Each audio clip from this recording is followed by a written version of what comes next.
Hello friends, my name's Ty and I'm going to read to you. Tonight we're going to have a poem called The Cremation of Sam McGee by Robert Service, who was once called the Bard of the North.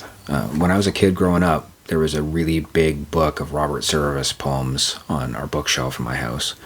My old man was a voracious reader, but he was not much of a poet, but he liked Robert Service, and as I grew up, so did I. So let's have a poem.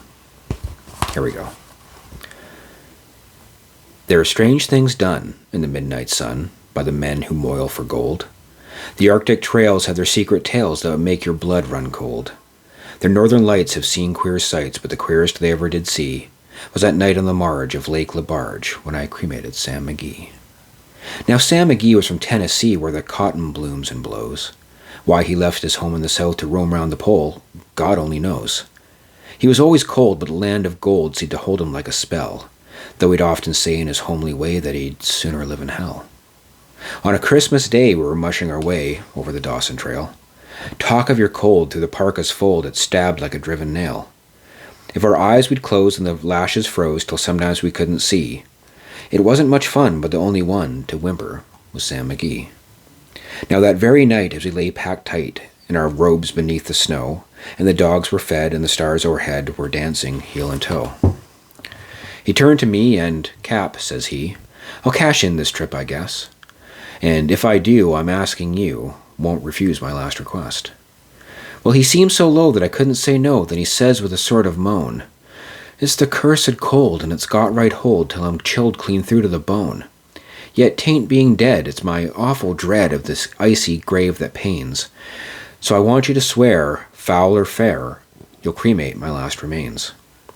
A pal's last need is a thing to heed, so I swore I would not fail. And we started on at the streak of dawn, but God, he looked ghastly pale. He crouched on the sleigh and he raved all day of his home in Tennessee. And before nightfall, a corpse was all that was left of Sam McGee. There wasn't a breath in that land of death, and I hurried, horror-driven, with a corpse half hid that I couldn't get rid because of a promise given.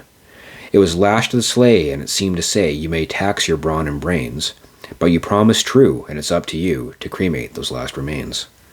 Now a promise made is a debt unpaid, and a trail has its own stern code. In the days to come, though my lips were dumb, and my heart how I cursed that load.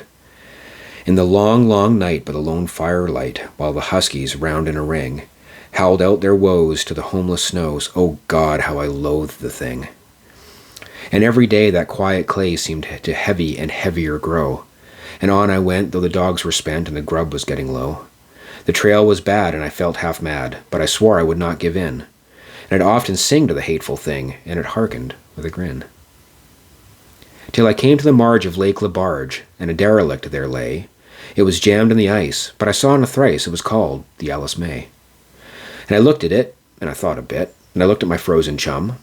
Then "Here," I said with a sudden cry, "is my crematorium." Some planks I tore from the cabin floor, and I lit the boiler fire. Some coal I found that was lying around, and I heaped the fuel higher. The flames just soared, and the furnace roared, such a blaze you seldom see. And I burrowed a hole in the glowing coal, and I stuffed in Sam McGee. Then I made a hike, for I didn't like to hear him sizzle so. And the heavens scowled, and the huskies howled, and the wind began to blow. It was icy cold, but the hot sweat rolled down my cheeks, and I didn't know why. And the greasy smoke in an inky cloak went streaking down the sky. I do not know how long in the snow I wrestled with grisly fear, but the stars came out and they danced about, ere I ventured near. I was sick with dread, but I bravely said, "I'll just take a peep inside. I guess he's cooked, and it's time I looked." Then the door I opened wide. And there sat Sam, looking cool and calm, in the heart of the furnace roar. And he wore a smile you could see a mile, and he said, "Please close that door. It's fine in here, but I greatly fear you'll let in the cold and storm. Since I left Plum Tree down in Tennessee, it's the first time I've been warm." There are strange things done in the midnight sun by the men who moil for gold. The Arctic trails have their secret tales that would make your blood run cold. The northern lights have seen queer sights, but the queerest they ever did see was that night on the marge of Lake LaBarge when I cremated Sam McGee. I really had a good time reading that. Thanks for being here with me, and Merry Christmas.